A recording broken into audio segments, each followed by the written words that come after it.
Okay. Good evening, everyone. Good evening. Good evening. We're going to be starting the live stream now. So last chance to grab a bottle of water or snack. We're going to ask Karen, the HOC, to come up and open up the proceedings for this evening. So Karen, over to you.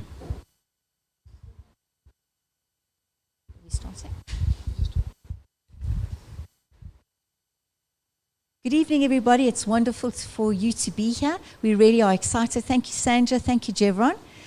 This is their third roadshow, I think, in terms of explaining the concept of SCI as well as the Junior to Giants. So thank you for coming out, and thank you to the many people. I think we've got about 57 people at home watching. So that's really, really exciting. If you have any questions, please, we will be taking note of those. So just put them on the stream, and there's somebody that will capture that and let Jevron know. So thank you, Jevron. Thank you, Sandra. We're really looking forward to a very informative evening and to hear something exciting about how our school changes and develops. We really appreciate that. Thank you. Thank you, Karen. It's always interesting, even for those that are watching online, whenever you go to an event or a school function, the front row is always open. So if we move the front row, you would be sitting in the third row. We had a group of high school principals from the local community join us today, who are also getting some information on our alternative school exiting qualifications, and the same thing happened. The front row was open, and everybody filled in from the back. So this evening or this afternoon is not about telling you that your child should be going through a differential schooling qualification. It's more about providing you information and both being factual as well as some anecdotal with regards to the opportunities that they do have, and knowing that high stakes examinations is not the only route that we offer within school. So just to introduce what SCI is, it's a misnomer in schools. Everyone thinks that it's a path route that you take if you don't want to write examinations. I can tell you categorically that that is not the case. SCI is a system of instruments, which means a meter or a kilometer, saying that they have the same measurement. However, they are different in distance, meaning they're the same thing, but they could be differently displayed, as well as the length and duration are quite significantly different. So what we say within SCI is that a school exiting certificate, which sits at a national qualification framework level of number 4, is the equivalent of getting your hairdressing qualification at NQF level 4. It just has a different set of subject skills that you need to do, and it also is a differential path route into what you can study further and what you can do further. Our SCI pathway, the best way to describe it, is a bucket that contains multiple different qualifications from around the world, as well as local qualifications, giving students an option whether they want to study a native qualification or an international qualification. At the center of the SCI pathways are International Access Qualifications. And for those that don't know what an International Access Qualification are, is that they're qualifications designed by tertiary institutions like universities and colleges to give students access into higher education. In South Africa, we are governed by Umalusi in the schooling structure and the Department for Higher Education in the tertiary level. This qualification sits in between. It provides access to higher education as well as provides an equivalent qualification to school exiting. There's a lot of detail here with regards to the makeup and the DNA of International Access Qualifications. I'm not going to bore you by reading them through to you. However, what I want to institute is where our qualifications are domiciled. Our International Access Qualifications are predominantly located in the United Kingdom, and they fall under the Ofqual banner of qualifications. Very similar to South Africa, the UK have their own accreditation board, which is Ofqual. To give you a bit of peace of mind with regards to the Ofqual, Cambridge Assessments, Cambridge University, Oxford International Curriculum, Oxford AQA, Pearson, as well as all of the other global offerings of secondary education, all are part of the Ofqual banner of qualifications, meaning that our qualification sits at par with those qualifications. The differentiator between our qualifications and exam board qualifications is that they are non-examinable qualifications, meaning the way that you achieve status of getting your qualification is when you provide a portfolio of evidence that justifies the knowledge base that you've learned, and that you are able to present and substantiate why you should be awarded the qualification. Our qualification is housed by the ATHE, which is the Awards for Higher Education, and it is based within the UK. The purpose of the International Access Qualification is to provide real-life experience with regard to subject choices that integrate into tertiary education. For those that have children at the school, you will know that we don't do subjects, for example, like industrial psychology, time value of money, financial principles, taxation, auditing, etc. So what the International Access Qualifications offer are real-life subjects that gain you experience in a theme-based model of education. So a student that does industrial psychology will touch on psychology, touch on English, touch on business, and is compounded into one qualification that is a theme-based outcome. In our schools, we have a subject like Global Perspectives, which would take siloed subjects to create that outcome. However, you still need to sit and write those individual assessments, meaning that this is a more of a theme-based qualification versus a siloed-based qualification. Some of the qualifications that we offer or the qualifications that we currently offer on this campus will be the level 3 in business management. That qualification currently is sitting at a UK level 3, which means in South Africa it's the equivalent of a matric. So that qualification, being an access to business, allows you access into higher education through the business stream. So a student, for argument's sake, who finishes a level 3 qualification in the UK at 120 credits is awarded a South African qualification at NQF level 4 at 120 credits, giving them access into higher education. At Generation Schools, we believe we needed to offer students both international and local pathways. Our international pathways are up here on the board, meaning we offer both first and second year varsity of both those qualifications, all the way through to accounting and applied statistics, which is not currently on the board.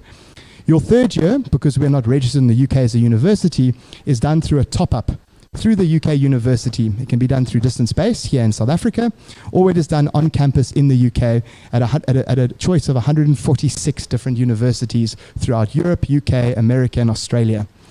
This is for a student that decides that they want to have an international degree versus a localized degree. They would go this route. For a South African that decides that they're going to finish the International Access Qualification, but however wants to study in South Africa, they can progress into higher certificates through private institutions. The reason they progress through private institutions and not TICS and Stellenbosch and UCT is that those institutions require a second language. We currently do not offer a second language within these courses, which means students would go to private institutions like Damlin, Varsity College, Vega, Pearson, which is now Eduvos, Varsity College, which I've mentioned, and any of the Stadio qualifications such as Edinburgh College, etc. for teaching, meaning that there is throughput into the South African market. However, if a student decided to do the UK qualification and get their degree, they'll be able to progress into a South African institution like UCT or TICS at a postgraduate level. So they do have the ability to pop back into the South African context. Just a quick touch on the qualifications that we offer currently. So at the moment, most of our students are doing the level 3 diploma in business and business management, and that has been a qualification that we've had more than 100 students progress through. Those students have been around our campuses as well as at sports facilities where there are high performance centers for students that need to study at the same time and therefore couldn't do conventional schooling. The new qualifications that we are offering, you'll see that there's disparity between the credit numbers, are 60 credit qualifications. The reason we've done that is to allow students to be able to take 2 qualifications in 1 year. These qualifications will take up to 5 months to do, and then if you add them together, it's a year. The level 3 diploma in information and digital technologies, I'm very excited about. It brings you into the programming, into the IT world. The accounting diploma, which sits at 60 credits, is specifically for those that decide they want to become an accountant, a chartered accountant, an ACCA in the UK, or a certified accountant in the States, or if they want to go into the CFA route. The fourth one, which is on the board, is my favorite qualification. It's the applied statistics qualification, and it's a problem-solving qualification that teaches you how to utilize modeling to come up with answers to difficult questions. A good example of how these could be paired together, you could do the applied statistics at 60 credits, you could do the diploma in information and digital technology at 60 credits, put them together, have a school Xing certificate, and progress into your business science degree through Eduvos, or into your computer science degree at Eduvos, or into your programming degree, or into your big data, data analytics, cryptocurrency, and it allows for us to transform our qualifications into real life assimilation of what's happening in the markets.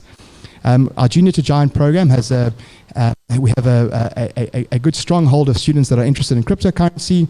The availability to our flexibility of our curriculum allow us to adopt it into the classroom. So we've got students that are trading sand or NFTs, and we won't go into too much detail about those. However, it allows for opportunities for inspirational growth in today's times. The delivery of the program is quite interesting. What we have done is we have pre-populated the complete content for the course and put it onto our learner management system. Students then engage through the content, utilizing their computers as the main source of input, and they are able to utilize the full service suite that sits in their computer. Grammarly for spelling. For any of those that don't utilize Grammarly and think that it's an opportunity for it to spell for you, you're mistaken. It teaches you. It's a repetitive tool that tells you when to do commas, when it's time for a semicolon, etc. So the students are utilizing day and age technology to help address needs that they might have. For children that suffer from dyslexia or dyspraxia, with regards to being able to write and put onto a pen and, for example, have concessions in schools, this is also a good tool that allows to alleviate those pressures, as it's agnostic to keyboard interface. Students can utilize swipe keyboards, voice recognition, as well as any other software that's applicable to it. The qualification works on going through the content, working with a educator in the space to ensure that they understand the knowledge that is being transferred, and they create a portfolio of evidence which equates to a dissertation which they defend on a knowledge base.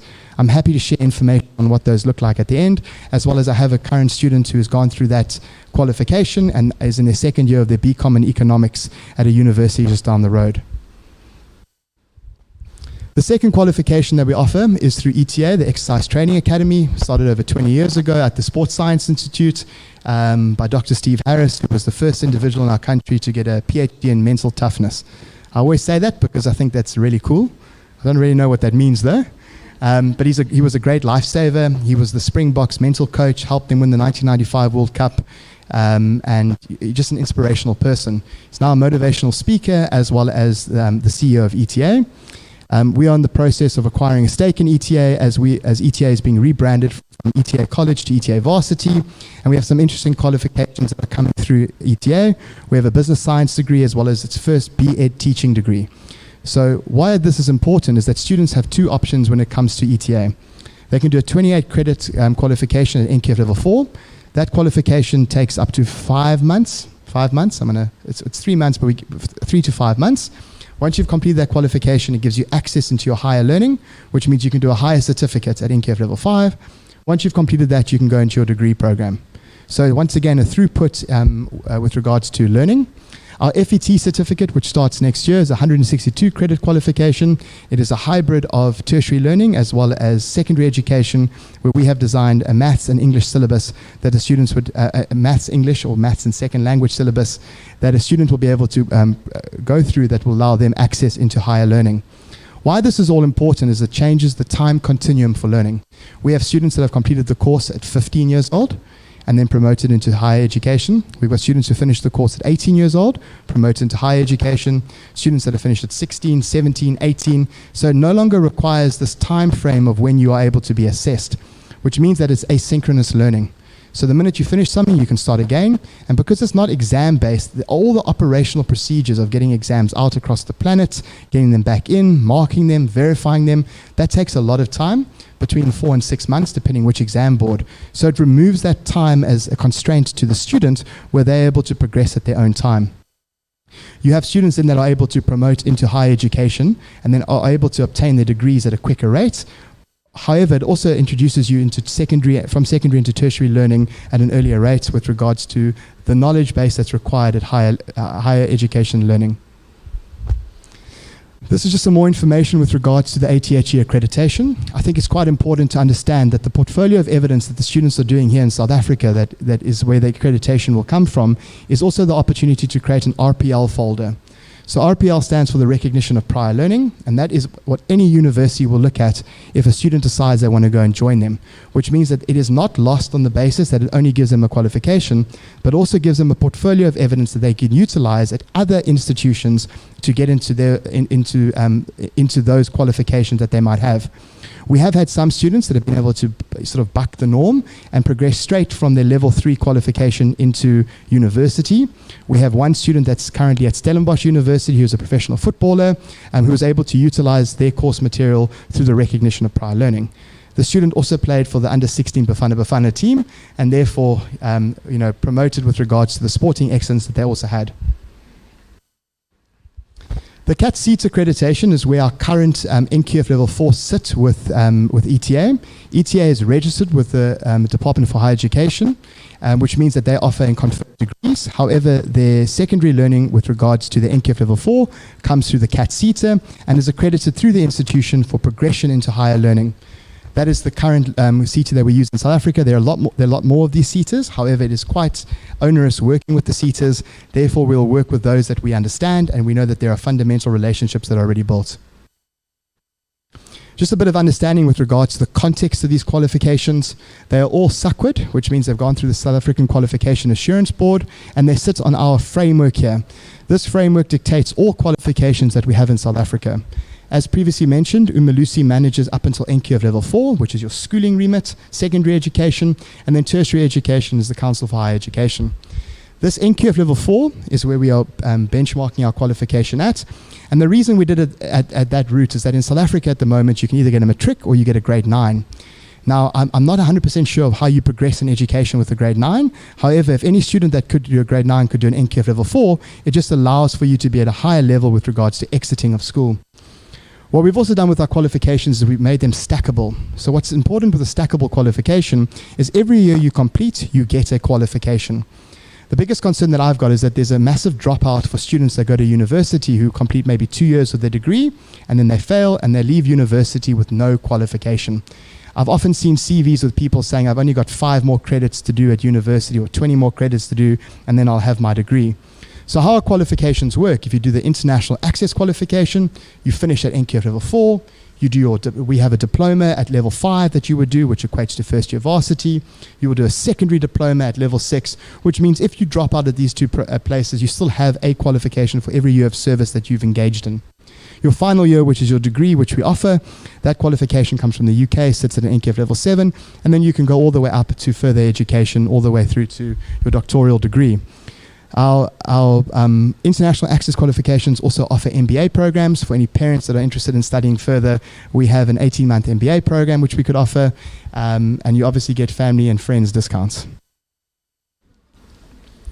The progression routes are quite interesting. I've been told a few times that sometimes this conversation is a bit overwhelming. So what I'm going to do is I'm going to try and keep it simple with regards to how children progress. When you finish school in a general normal case of education, finish at an NQF level 4, generally be at 17 turning 18 or 18 turning 19, you then go to university, you spend 3 or 4 years there, and you have your qualification. What we've said is students are able to access our qualification from the year that they turn 16. They finish the qualification, they can progress. We are hesitant to tell children to leave our environment and go to tertiary education. We have had a student in our school who finished at the age of 17 and decided to go to Vega to study game design. It is a bit of a concern that students are not yet of the age of 18, and I don't really want a 17-year-old running around university. However, in the confines of our environment, we're able to provide private school, higher education for students so that they're on track with regards to getting to their degree programs. Some of the degree programs that ETA offer, which I didn't make reference to earlier, is the sports science qualification. That qualification is guaranteed as accepted into if you complete the qualification of the FET course, as well as the higher certificates are automatically accepted into the progression into higher certificates. The qualification that we offer through the ATHE, if you do your first and second year varsity with us, we give you guaranteed acceptance into your tertiary year. So all of a sudden you have a school that can offer guaranteed acceptance into university and then guaranteed acceptance into getting your degree.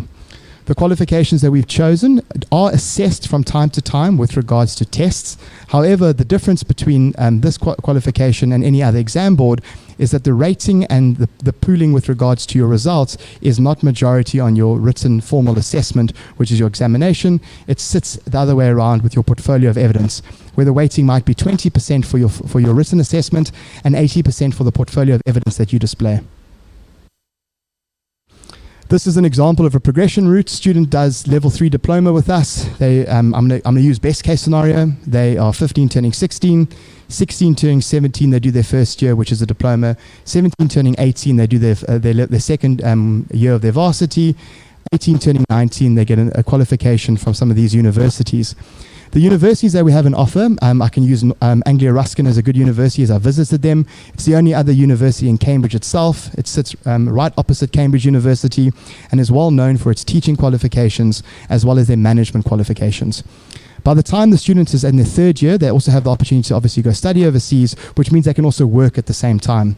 The Junior to Giants program is there to facilitate internships and facilitate a network to get students job placements before the time. So when we know that in their third year, their qualification is going to cost £2,200 for their last year, they need to be able to work, they need to be able to live there. We are able to create the network that will allow the students to progress in that manner. These are just a list of some of the other institutions that have accepted our qualifications, and this list is just a short list of those institutions. All these universities are your second-tier universities in the UK. For argument's sake, if you're wanting to go to Cambridge University or Oxford, you have to have the top results. And it's not that your qualification can't get you in. It's that they have a cutoff for the people that they bring in, and being a highly sort of prestigious institution, they only take the best. So for them to go and try and weigh up the different qualifications, they're just going to look at exam results and choose the best exams. I don't think that's the best way for our educational structures to change, nor do I think the people that are going to create the newest and most innovative businesses are sitting with high academic results in maths and science. That being said, it is also an opportunity for students to be able to still go overseas, work in a well-rounded, well-funded and well sort of promoted institution like the ones we have on the board here. Just from a covering perspective of all of these qualifications is that it's a lot of information for parents to try and understand and sort of get their minds around what these qualifications mean for their children. What these qualifications are, it's choice. This process for us started in 2017 when we registered our college in the UK and had to go through the accreditation awarding process to get to the point where we were allowed to confer these qualifications and allow them here in South Africa. What it does do is it does allow for students to be able to progress and promote at their own pace, and also provides, takes away the ambiguity in a classroom where all of the material is pre-populated for the student. We have our first international student that joined us, who was an X-Generation School student, who's currently in the UK, and they've started through this qualification, even being based in the UK, which means that it's transferable for you to not be stuck in one place. So when COVID comes back, or when the fifth wave, sixth wave, etc., it is a switch on and switch off. This has also motivated us to do the same thing for our Cambridge syllabus. And very shortly, we'll be informing parents that we have done the same thing with regards to being able to digitize the content and provide that content to our schools so they have access to pre-populated IGCSEs, A-levels, and AS level material. The reason this is important is that it changes the optics of how education works. The knowledge base now sits in the center of learning, and the student and the educator work together in unpacking that knowledge base and co-creating an understanding, versus waiting for information, hearing the information, and then having to process that information. No different to this conversation this evening. That's why we've recorded it, so parents can go back and re-look at it and re-watch it. We also have information packs here, so parents can spend some time looking at the different qualifications. And what we intend to do for the foreseeable future is roll out more qualifications, those also focusing in engineering and some of the health sciences, to offer a full remit for students. With regards to my perspective of this qualification, I think there's always a place and time for you to do siloed-based subjects, specifically if you want to go into medicine, engineering, etc. However, if a student has a well understanding that they want to get into business, business is a vast term, however, constitutes a magnitude of different qualifications, from industrial psychology to marketing to sales, anything that a business is constituted of, and at the center of it obviously being finance. So for a student that decides they're going to go into business, it is the shortest point, but it's the shortest line between 2 points, and it's a thought through process. The 4 areas that we will specialize in is obviously business, the sports and recreational aspect of it, which will go through ETA. We will have a teaching qualification and a progression rate to become a teacher, also specializing in 21st century education, such as on-screen assessment, on-screen testing, and creating a pedagogical understanding of how you would teach in a blended learning space. And then the 4th one, which I assume will be one of the growing trends, is IT computing and statistical analysis, where those qualifications paired together can get you access into any space and form of the technical, logical environment that we currently see ourselves in, from big data to cryptocurrency to all of those new trends that are up and coming. Those 4 pillars will be offered in our schools from next year. The qualifications can be done twofold. They can either be done on campus. We also have a digital qualification for students that decide that they're going to work from home, and we have a blended option where students are able to utilize the lecturers, etc., and then come into school for sports. This will, I think, shape our schooling structure a little bit with regards to having more option for students. Students that decide to do this qualification, however, still would like to do business, or still would like to do science, or still would like to do geography at school or history, they are able to come to school, learn the material, but take away all the pressure of the assessment-driven rationale of doing the qualification. Why that's important to me is that if you ask a student about why they're doing the subjects that they're doing, a big component of it is the assessment and how they're going to do in that assessment. And not many of them will tell you it's because they're very interested in the subject, or they are ecstatic about doing X. Some of them will tell you they're doing X because it's an easier subject, and they're going to spend more time on the more difficult subjects. This just takes all of that away and takes away the pressure of assessment.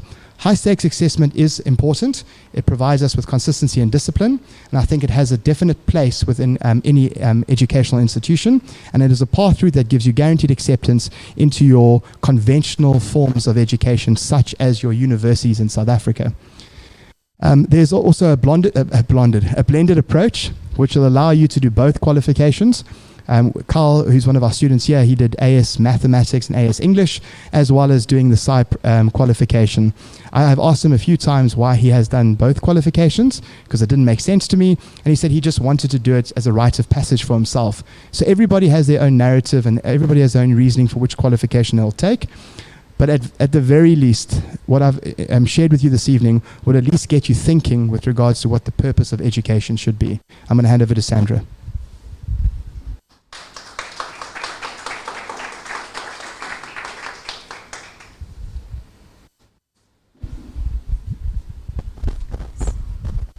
Great, thank you. Lots of information to take in. So as you collate all that information in your head, we're going to open up some space for some questions and answers at the end. But before we do that, I'm going to introduce you one of our newest programs into the schools, which I'm so excited about because there's been so much work going in behind the scenes.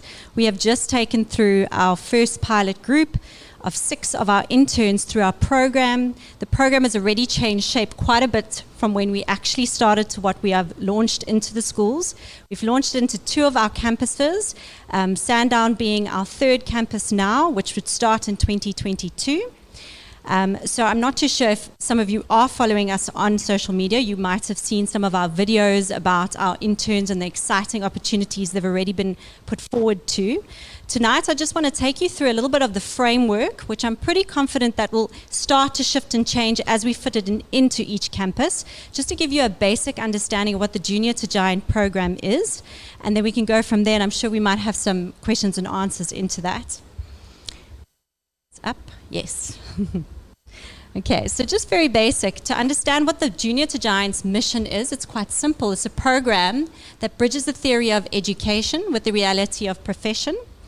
If you understand our focus at Generation Schools in terms of our education, we focus on education all the way through to profession. So what we acknowledged was there was this missing gap in our education, and that is where the program was born. And we create the structure and framework for our students so that they are put in simulated real working environments to acquire these skills, so that when they leave our program with the education, alongside that, they take with them the skills to actually apply into the real working world. Okay, so the important question is the why. Again, bridging the gap between theory and reality. This program facilitates the practical acquisition of skills and knowledge into different industries. The biggest word here is to actually empower our students with the confidence. And that's one of the greatest outcomes that we've seen so far in our program, where yes, we equip and we enrich the student, but the student or the intern that starts with us on day 1, leaving on after 3 months, a great sense of confidence is instilled in them because they've been able to practice these skills again in the real working world, and they come out so much more confident, which is awesome to see. Okay, so how do we get there? The Junior to Giant program is an applied for, very important. Again, we're simulating the real working world where a student doesn't automatically just gain entry into our program. We request that they apply for it.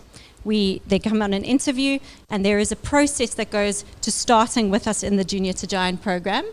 So it's a 3-month to 1-year onboarding process that culminates in job placement.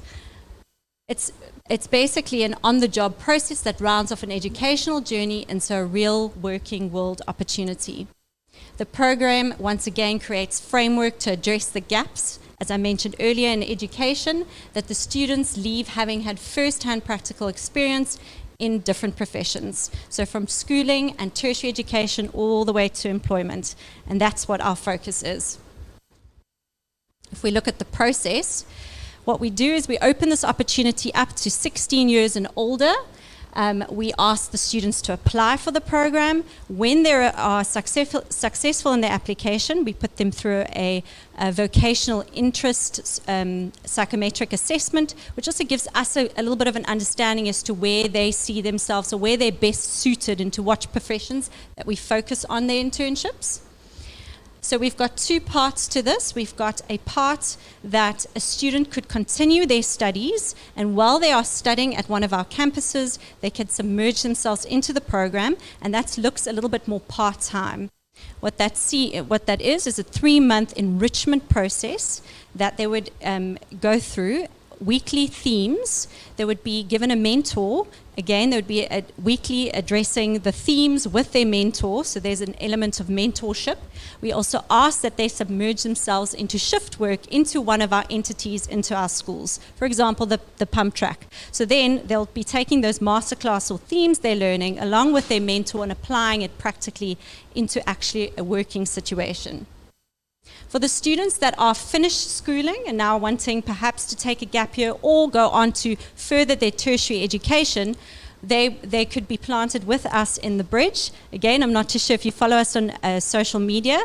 The Bridge is a co-share working space at Sandown Square, which we've acquired this year. The interesting part is that we open it up to the public where small businesses can rent a space and work from there. The exciting part is that our interns run this co-shared working space, again simulating real working world, and they have to apply themselves into this. So if they were with us permanently, they would be based at the Bridge under guidance and mentorship through the process.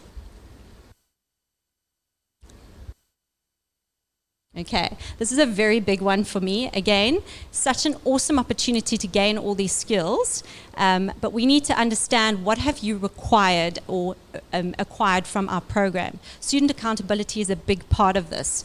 So what we do is after the 3-month, we ask that the student documents this whole process, and what that looks like is documenting things like financial literacy, the journaling, reflection, planning, nano courses, marketing, etc., etc. They would then collate all this information and present to a board, again stimulating real working world, where they would tell us what they've acquired, what they've learned from our process.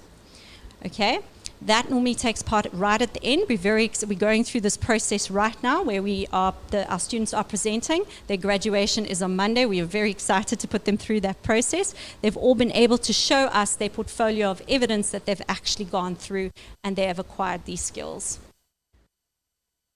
Okay, and then finally, as I mentioned, the graduation process. After those 3 months, our students would present their portfolio of evidence. They would graduate. What we look to do with this program is get it even accredited into future. We even look to open this program up to all our neighboring schools, where we would offer this to external students. They could place this on their CV. This would be added to their credentials. After this process has taken place, this is the exciting part of the program, where we now would open up potential for internships for these students. They've been enriched, and now we set them off to go and practice what they've learned. We're solidifying relationships with various stakeholders, where they will be offering our students either remunerated or non-remunerated, depending on the situation, internships where they could be placed.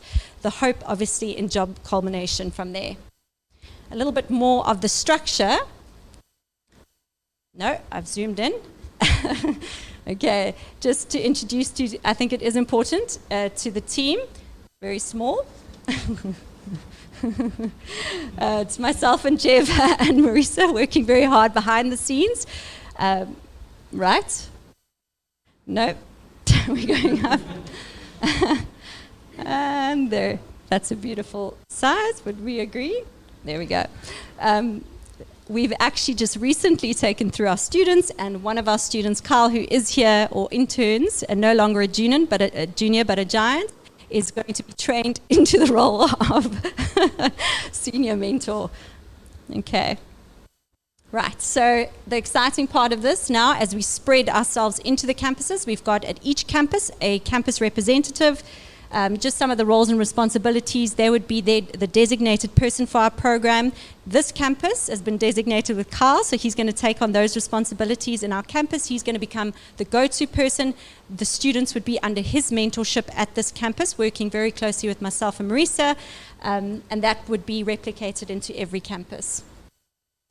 And I think it's also important right at the end that you see the faces that have gone through our program. These are all past students of ours, and they've all gone off to graduate, and one by one are being placed into their internships. I normally go through it, but Jev, you beautifully create such a synopsis for each one. I don't know if you want to take everybody through, all our students who have gone through. So some of these students you'll recognize, and some of the students' parents are here today. I saw one over there. So Femi was with us from the day that Generation Schools opened. Femi, mercurial. That's how I would utilize. That's a word I'd utilize to explain Femi. Someone that bought into the school from up front, was always on the face of all the videos that we did. Well-spoken, smart, street smart, and understood how the system worked. For Femi, unfortunately, he saw that schooling wasn't meeting his needs on the basis of what he wanted to achieve in life. So he was one of our first students that came up with the idea of saying, are there no other options? And having that conversation with Femi and a few other students, that's when we started designing our International Access Qualifications. He's one of the first students to go through the International Access Qualification, finish his qualification, and then join the Junior to Giant program. Femi, with another student that's not on this, Duncan Smuts, also one of our International Access Qualification students, got an opportunity to go work for the Test Kitchen. So for those that don't know, the Test Kitchen didn't close, it just changed its name to Test Kitchen Fledglings. They both work there. To the shock and horror of their parents, as well as some of the team, they work from 10 until 10 most days. Duncan has firmly found himself in the kitchen. His dad was there last night for dinner and was shocked to see Duncan running the dessert station by himself. What was also interesting is that his dad said he's never seen Duncan concentrate for 4 hours straight. So totally in love and submerged in the test kitchen, working directly under Luke Dale Roberts, and has found himself thinking about going into chefing as a full-time career. Femi running the front of house, working and waitering tables, and working in and out of the bar, just assisting, not actually pouring or doing anything like that. Has also been offered a full-time position. Both students requested some leave and some shorter hours. Unfortunately, they are needed and will be working 10 to 10, 6 days a week.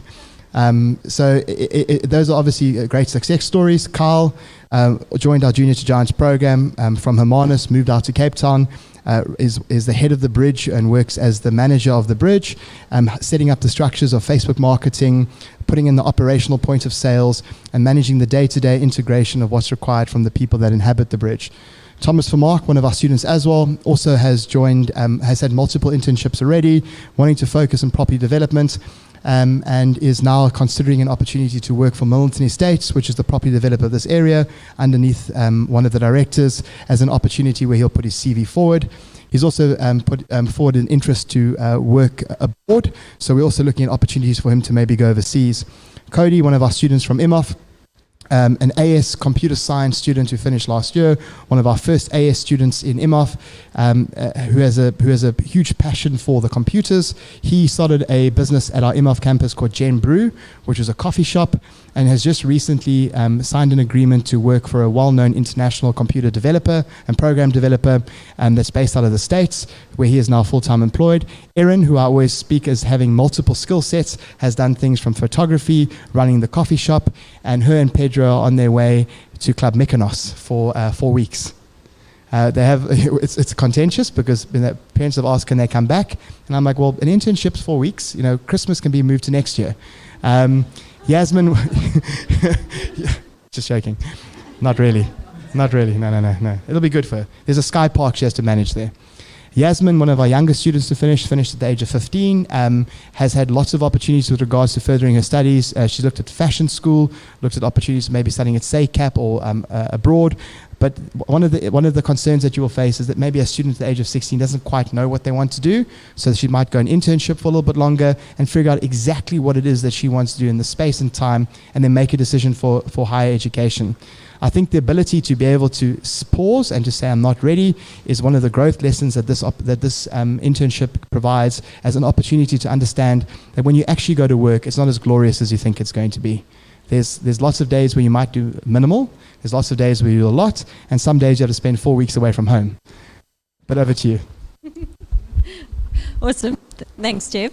Okay, so in a nutshell, the Junior to Giant program, a little bit about our side pathway. We just opened the floor up to questions, so hopefully we can get some answers out. Not too sure if anybody in the room has any questions.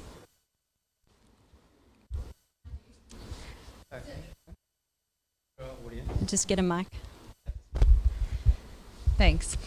So my big question is, Matthew dropped Afrikaans 2 years ago, and I've been hearing all kinds of stories that he can't get into South African universities if he wishes to go that route. I mean, he has no clue. He's 14. It's like, what can I have for breakfast is the biggest thing on his agenda. But I just want to know, does he have opportunities having just one South African language with a tertiary education?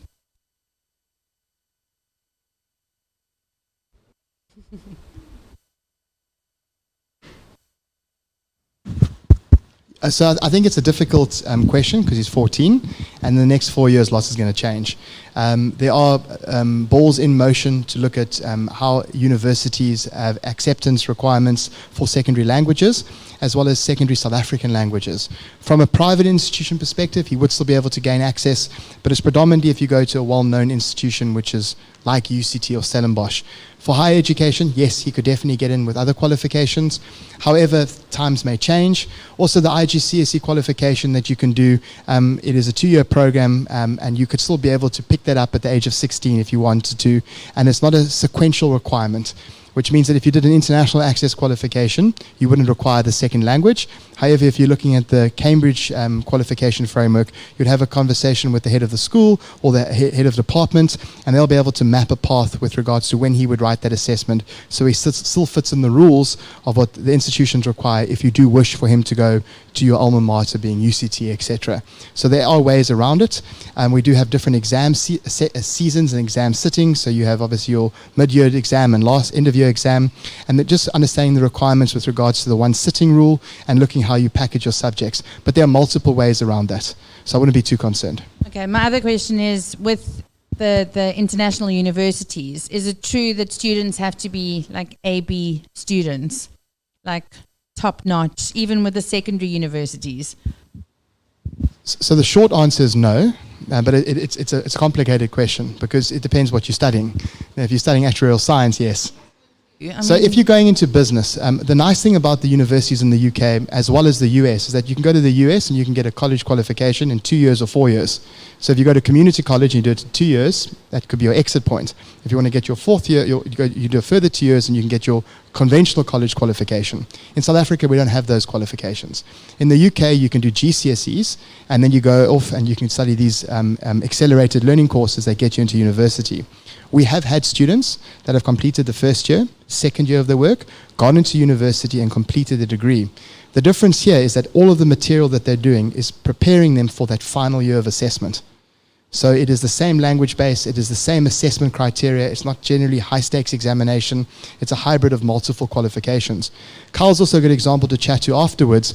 Being a student that went through the International Access Qualification, his lowest mark this term is a B, which is unfortunate. But and that is a student that, for argument's sake, Carl's smart, but I think that every student that goes into a Thomas, another student at university, also high B's and high A's, it's just preparing them for the narrative of what university is. Academic reading and writing is a very important aspect of going into university. The difference between all the different assessment boards is how they ask the questions. So how they ask the question is the most important thing. If you're not being asked a question, but being asked to display your knowledge, it's very different. So I would say no, that it's not very difficult. I wouldn't say that it is easier than a South African university. I would say that the way that they assess is different, which makes it more palatable from an understanding perspective for the student. Yeah, I also understood from someone I was talking to the other day that even going to international university, you still need your second language. And would they accept any second language, or is it within your country? I'm confused about that. So international access qualifications were originally designed for people over the age of 25. So the reason that we offer 60 credit qualifications is that if you have a proven track record that you've been working for a period of time, you only have to do 60 credits to get into university. So these qualifications are designed to get you into university without any secondary language. It is specifically designed in the theme. When you go to university, your degree that you'll do in business, for argument's sake, has no secondary language to it. It is only done in English. So you don't need the second language.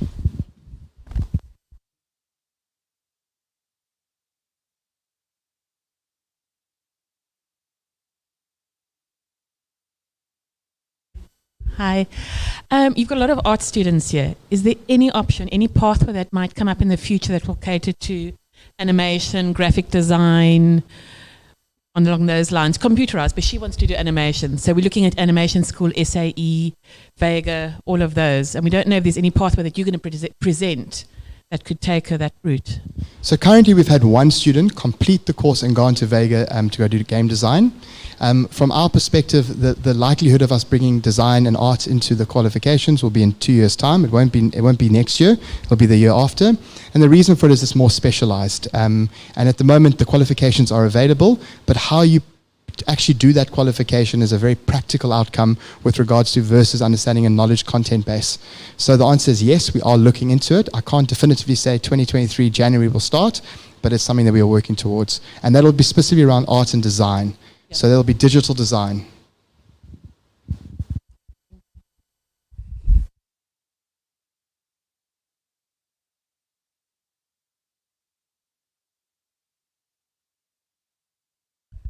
Thank you. Just want to ask, do you have a list of outcomes for the IT qualification? Yes, we do. Yeah. I think I'm not 100% sure if it's in the fact sheet. Yeah. If not, I can send it to you within minutes. Yeah. Is it coding and those sort of things as well? It's not just computer, understanding computers, it's also coding and... 100%. So our coding is specialized in understanding how languages operate in the digital space. Okay. So it's not one-dimensional saying that you're going to do JavaScript or C++ or Cobalt or Python. It's understanding how any language works. We have a digital business that codes all of our technology in Laravel, a very good use language for back office. For the front end, we use Java. So it is also understanding where the applicant would like to be. Is it front-end development? Is it back-end development? Is it cloud-based computing? Is it app design? So it's a very exciting course, and when you have a look at it, you'll understand why. So it offers all those opportunities, and then it does bridge into all of the Amazon qualifications. So all of the Amazon accredited certifications that you can do so that you can go and work for Amazon if you decide to. Okay. We also have Fortinet that have approached us to open up a data cybersecurity branch for them. They've looked at our qualification, they're happy with it. And then understanding how we can integrate into those institutions for job placement. It's a lot easier to place students who are going in the IT route into those spaces, specifically data security, and Fortinet being one of our people that we utilize for our firewalls within our schools. Okay. Thank you.